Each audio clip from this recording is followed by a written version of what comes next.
వ్యవసాయ రంగం తీసుకుందాం అధ్యక్ష. 2 లక్షల రుణమాఫీ చేయాలంటే 35,000 కోట్లు కావాలి అధ్యక్ష.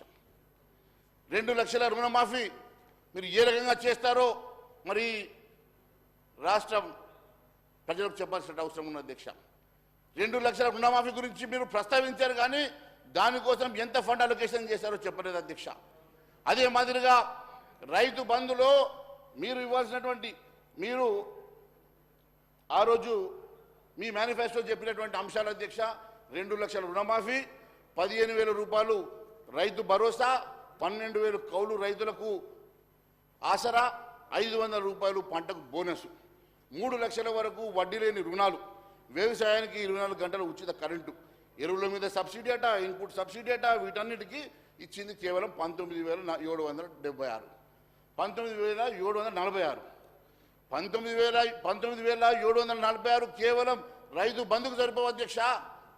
ఈరోజు రుణమాఫీ ఎట్లా చేస్తారు, 500 రూపాయల పంట బోనస్ ఎట్లా ఇస్తారు, కౌలు రైతులను ఎట్లా మీరు 12,000 రూపాయలు ఇవ్వగలుగుతారు? మరి ఎంతమంది కౌలు రైతులను మీరు ఐడెంటిఫై చేసిండ్రు అంటే కేవలం మీరు అధికారం కోసం, గద్దె కోసం, కుర్చీ కోసం ప్రజల్ని మోసం చేసి, మాయ చేసి ఈరోజు కేవలం అధికారంలోకి వచ్చిర్రు తప్ప ఎక్కడ కూడా మీకు ఈరోజు మరి ఇచ్చినటువంటి అంకెల మీద, ప్రవేశపెట్టినటువంటి బడ్జెట్ మీద మీకు పొంతన లేకుండా అంకెలు ఉన్నాయి అధ్యక్ష. అంతేకాదు అధ్యక్ష, ఒక సీజన్కు ఎకరానికి 5,000 రూపాయలు చొప్పున మనం చెల్లిస్తేనే 6,889 కోట్లు కావాలి అధ్యక్ష. ఏడాదికి 2 సీజన్లు 5,000 తోటి పంట మీరు చెల్లిస్తే 13,778 కోట్లు కావాలి అధ్యక్ష. అదే ఒక సీజన్ ఎకరాకు 7,500 మీరు ప్రామిస్ చేసినట్టు చెల్లించాలంటే 10,333 కోట్లు కావాలి అధ్యక్ష.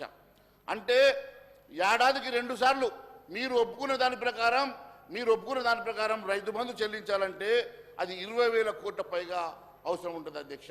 కేవలం రైతు బంధుకి 20,000 కోట్లు మీరు ఇవ్వాలనంటే మీరు ఏ రకంగా రుణమాఫీ చేస్తారు అధ్యక్ష? ఈరోజు 1,00,000 రూపాయల రుణమాఫీ చేయాలంటేనే దాదాపు 20,000 కోట్ల రూపాయలు పైచీలకు అవసరం ఉంటుంది అధ్యక్ష. అదే ఈరోజు గత ప్రభుత్వం రుణమాఫీ చేయడానికి 19,000 కోట్ల రూపాయలు చెల్లిస్తేనే పూర్తిగా రుణమాఫీ చేయలేకపోయింది అధ్యక్ష.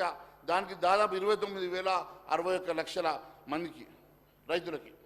మరి ఈ రకంగా మీరు 2 లక్షల రూపాయలు రుణమాఫీ చేయాలంటే దాదాపుగా 35,000 కోట్ల రూపాయలు అవసరం పడుతుంది అధ్యక్ష. వాయిదా పద్ధతిలో ఇద్దామన్నా దానికి కూడా మీరు ఇప్పటివరకు అలొకేషన్ చేయలేదు, దాని మీద ఎలాంటి మీరు క్లారిఫికేషన్ ఇవ్వలేదంటే ఏ రకంగా మీరు ముందుకెళ్తారు? ఏ రకంగా మీరు కేవలం ప్రజల్ని మోసం చేయడం కాదా? ఇప్పటికైనా ప్రజానీకానికి క్షమాపణ చెప్పాల్సిందిగా మేము డిమాండ్ చేస్తున్నాం అధ్యక్ష. మీరు ఇవ్వాల్సినటువంటి రుణమాఫీ 35,000 కోట్ల రూపాయలు కావాల్సినటువంటి దానికి అలొకేషన్ చేయలేకపోతుంది. మీరు కనీసం వారికి నేను ఒకటి మాత్రం, ఫసల్ బీమాలో కేంద్ర ప్రభుత్వం ఇచ్చేటువంటి PM ఫసల్ బీమా పథకాన్ని మరి వాడుకొని మీరు ఇన్సూరెన్స్ ఇస్తామంటున్నారు, అది సంతోషం అధ్యక్ష.